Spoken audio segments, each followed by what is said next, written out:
Harka fuuna daawwattoota hordoftoota bilisootii fi ashamaa akkam jirtu kun sagantaa keenya kan oduu guyyaa har'aati. Sagantaa oduu guyyaa har'aa kan qabatee isiniif dhiyaate an Murataa Obsaati. Egaa daawwattootaa fi hordoftoota bilisootii fi hanga xumura sagantaa keenyatti bilisootiif sheer, laayik, saabskiraayib gochuudhaan nu hordofuun dagatina.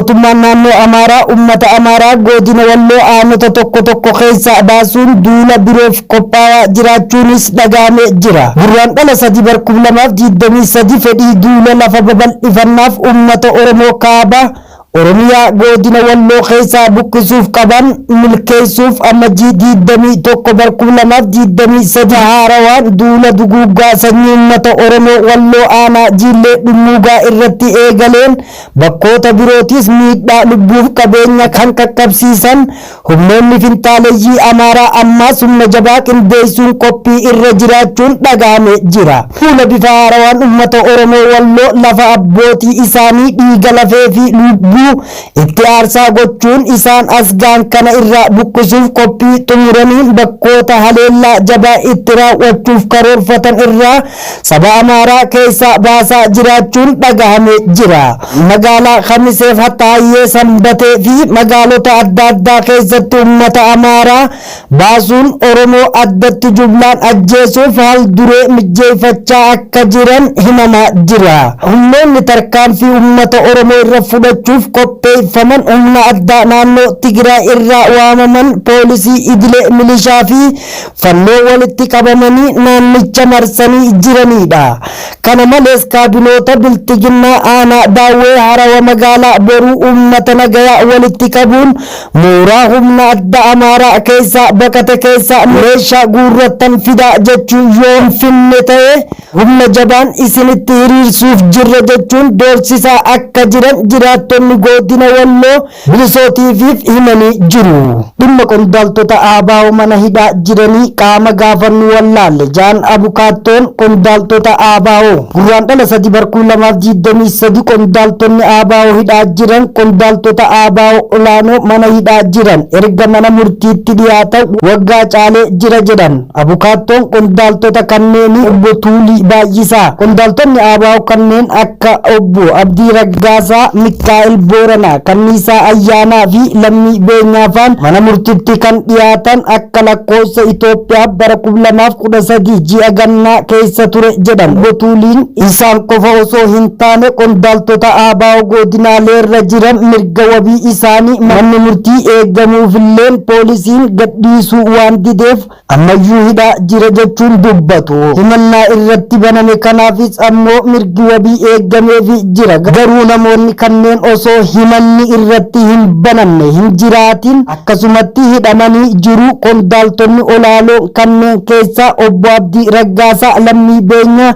Daawit Abdataa manni murtii federaalaaf manni murtii waliigala Oromiyaa yakkaa fi mana murtii waliigala Oromiyaa yakka kamirraayyuu bilisa jedhamuun dubbatu ogeessi seeraa kun. Obbo Mikaa'el Booranaaf Kanniisaa Ayyaanaa ammoo abbaa alangaa waan isaan himachiisuu hin jiru jechuun bilisa jedhamanii garuu akkasumatti hidhamaa jiraachuus dubbatanii jiru. Dr. Gadaa Oljiraa fi Gadaa Gabbisaa kan jedhaman ammoo qorannaanis irratti hin dhiyaanne hin himatamnes erga qabamanii hidhamanii kaasee akkasumatti jiru jechuun qaama gaafannu wallaalle. Akka seera Itoophiyaa namni tokko to'annoo jala oolee sa'aatii 48 keessatti mana murtiitti dhiyaachuu qaba. Qondaaltonni ABO olaanoo fi miseensonni paartichaa hedduun garuu erga mana murtiitti dhiyaatan waggaarra darbuu dubbatu obbo Tulluun. Itoophiyaa keessatti amma akka seeratti buluu fi akka humnaatti buluun gargar baasuun ulfaataa ta'ee jira kan jedhan osoo seerri hojiirra oola ta'e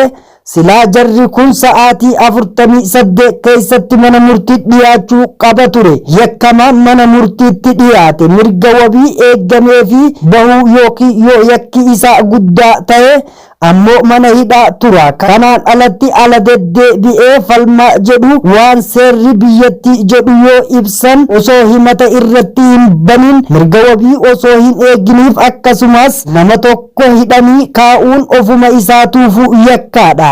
Osuma beekamu nunis isaanitti himaa turre jedhan yaalii taasisan yoo yaadatan marakkoo kan ta'e eenyuma akka gaafannu kan jedhu obbo Tulluun Koloneel Gammachuu Ayyaanaa faa yeroo hidhaa turan dhimma isaanii manni murtii federaalaa waan qabameef hanga mana murtii ijibbaata iyyachuuf mirga wabii eegamee fi akka gadhiifaman gochuu dubbatu. Warri kaan ammoo Oromiyaa keessatti hidhamanii jiru waan ta'eef kan iyyatu mana murtii aanaatti waan ta'eef isaan ammoo raawwanne irra jedhanii garuu manni murtii aanaa namoonni kanneen bilisa gadhiisa jedhus poolisiin aanaa hin beeknu miti kan hidhe jedhu jedhan. Koomishinni poolisii Oromiyaa deemnee yoo gaafatanis nuti hin beeknu jedhuun dubbatu. Mana murtittuu nu miidhe jettee akka mana murtii olaanaa hin deemneef manni murtii aanaa gadhiisaa jedhee murtii kenneera. Namni murtii na hin ilaallatu waan jedhuuf qaama gaafannu wallaalle. Silaa abbaa alangaatu itti adeeme raawwachiisuu qaba ture. Poolisiin murtii kan kabachiisu osoo qabuu kaa'eera jedhan. Obbo Tulluun haqa namoota kana kabachiisuuf itti gaafatamummaa kan qabu ministeera haqaati jedhan. Ministeerinis xalayaa barreessuun galchanii jiran waajjira pirezidaantii naannoof waajjira ministeera muummeetti erginee jirra. Inumaayyuu waajjirri ministeera muummee xalayaa kana hin fudhannu jedhanii nutti deebisan jedhan. Kana duraas koomishinni mirga namooma Itoophiyaa miseensonni adda bilisummaa Oromoo haala seeraan ala ta'een hidhamanii jiran dabalatee kanneen osoo himannaa irratti hin banin bakkee garagaraatti hidhaa irratti argaman biroos hanga himannaan qabatamaa irratti hin dhiyaannetti hatattamaan akka gadhiifaman gaafatee jiraachuunis beekamee jira. Waamicha warri Habashaa huccuu gurraacha akka uffatamuuf labsite manni amantii Ortodoksii Habashaan Oromoo irraa if qusachuu qaba jechuun dhaamee jira.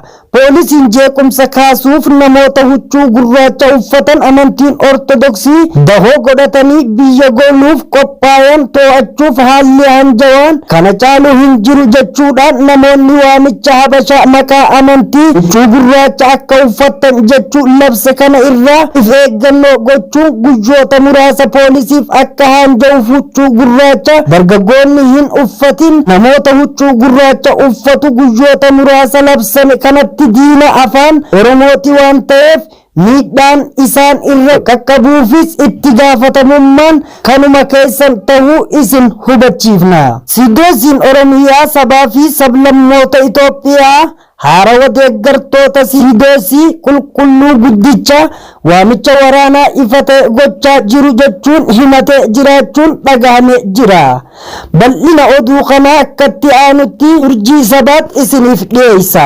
Sidoosiin Oromiyaa sabaa fi sablammoota Itoophiyaa haaraa deeggartoonni Sidoos qulqulluu guddicha waamicha waraanaa ifa ta'e gochaa jiru jechuun himate mootummaan gaafatama seera kabachiisuu isaa akka baatus waamicha godheera. Sidoosiin Oromiyaa fi sabaa fi sablammoota Itoophiyaa Phaaphaasonni haaraa muudaman kutaalee lallabaaf Wallaggatti imaluuf deeggarsa hordoftoota waltichaa argachuu dubbii himaan Sidoosicha obbo Haayile Mikaa'el Taaddasaa ibsa kennaniin himan. Phaaphaasonni giddugala biyyaa Arsii fi Iluu Abbaaboor torban dhufuu gara kutaa lallaba isaanii ni deebus jedhan obbo Haayile Mikaa'el. Sidoosiin haaraan kun ibsa kan baase haasaa ministeerri muummee Abiy Ahmad Iddee mana kiristaanaa taa'ee Itoophiyaa dubbatan hordofee manni kiristaanichaa dubbicha mormuun ibsa baasuun boodadha. Ministeerri muummee Abiy iddee kana salphisanii ilaaluun kan balleessii fi kan dhugaa qabu qixa ilaali jechuun himannaa manni kiristaanaa baase irratti nuti warra badii dalagee miti jedhan obbo Haayile Mikaa'el. Dhimmichis akkuma muummichi ministeeraa jedhan salphaa fi mana kiristaanaa kan jabeessuu fi itti bulmaata mana kiristaanaa cabsee kan hin qabne jedhan dubbiin himaan Sidoos Oromiyaa fi sablammiin obbo Haayile Mikaa'el Taaddasaa. Seera qabeessa taanee raawwannee jechuunis deebisan. Dabalataanis Phaaphaasota muudaman irraa hanguun lubummaa mulqamuun sirrii miti. Warra hin malleefuu maqaan kan kennameera jechuun qondaaltonni Sidoos abboomaa fi fala dameessummaa hojjetanitti jedhanis balaaleffatan. Akka seera cabsinetti wanti haasa'an bu'uura hin qabu. Inumaayyuu isantu ergama duuka bu'aa xiqqeessuuf cabsuu seera cabsaniiru. Manni kiristaanaa kan hundumaa akka hin taane gochuudhaan seera fi heera mana kiristaanaa cabsaniiru. Rakkoo ammaan booda dhalatuuf mootummaan gaafatama fudhachuu qaba. Aangaa'onni mana kiristaanaa duula maqaa balleessii gaggeessaa jiru. Namoonni kun tarii humnaan fedha uummataa gufachiisuuf tajaajila kan gufachiisuufis yaalaa jiru. Deeggartoonni isaanii immoo ifatti waamicha waraanaa gochaa jiru jechuun simatan. Sababa kanarraa kan ka'e muudamtoonni haaraan yaaddoo nageenyaa akka qabaatan sababa ta'uu dubbatan. Miidiyaaleen hawaasaa fi idileen irratti waamichi waraanaa ifatti labsama jira kan jedhan obbo Hayilamiikeel mootummaan gaafatama isaa seera kabachiisuu raawwachuu akka qabu waamicha godhan. Rakkoo ammaan booda dhalatuuf mootummaan gaafatama fudhachuu qaba. Mootummaan gaafatama isaa seera kabachiisuu raawwachuu qaba. Sababa kanaan nagaan biyyaa akka jeeqamu hin feenu. Mootummaan hatattamaan tarkaanfii akka fudhatu waamicha goonaa jedhan.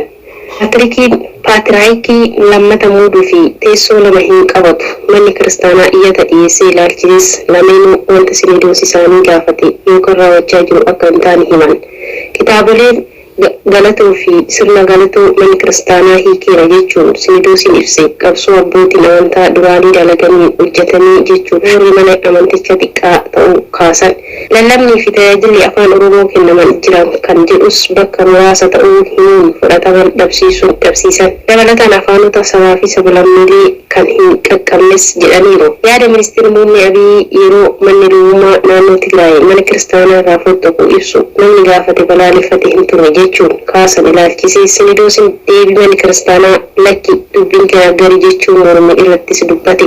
Manni kiristaanaa sinidoosii haaraan paatriyaarkii Oodi biraatti sun hin taane jechuun dhimmoonni lama gargar ta'uu ibsee yaale. Obbo Hayilamiikeel garuu paatriyaarkii Oodiin baratamaa akka hin ta'e fakkeenya kaasuun isaanii dubbii guddaa waan jiruuf malee dubbii wal fakkaataa jedhame. Magaalaa Naqamteetti humnoonni waraana mootummaa biltiginnaa sakatteensa hamaa uummata irra geggeessaa jiraachuun dhagahame jira.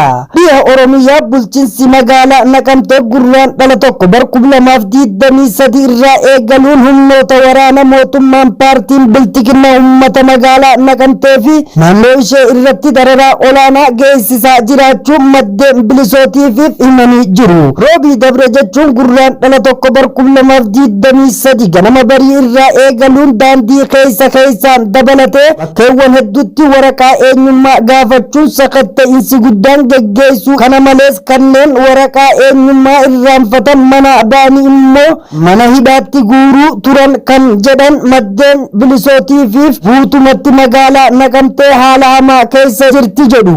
Itti fufuun kaleessa gurraandhala 2/2023 ammoo hayyama mana murtii malee manneen jireenya uummataa guutuun magaalaa Naqamtee keessa jiru sakatta'aa turu jedhu. Meeshaa uummanni ittiin mana isaa keessatti jiraatu hunda gad diiguun sakatta'insa hamaa geggeessaa jiru kan jedhu maddeen keenya manni magaalaa Naqamtee odeessanuuf kenneen dhaammatanii jiru. Egaa daawwattoota hordoftoota bilisootii fi sagantaan oduu keenya har'aaf qabannee isiniif dhiyaanne asirratti goolabamaa sagantaa birootiin hamma walitti deebinutti qophiilee bilisootii fi waliin turtii gaarii isiniin jedha. Dirrisee dhufa labsee abbaan biyyaa kee abbaa saarra marsee. Dirrisee dhufa labsee abbaan biyyaa kee abbaa saarra marsee. Olmataa koo dhufan tolaare. Keenaaf kootu qabnaanaare. Anan garree if barsiisuure. Anan barree if barsiisuure.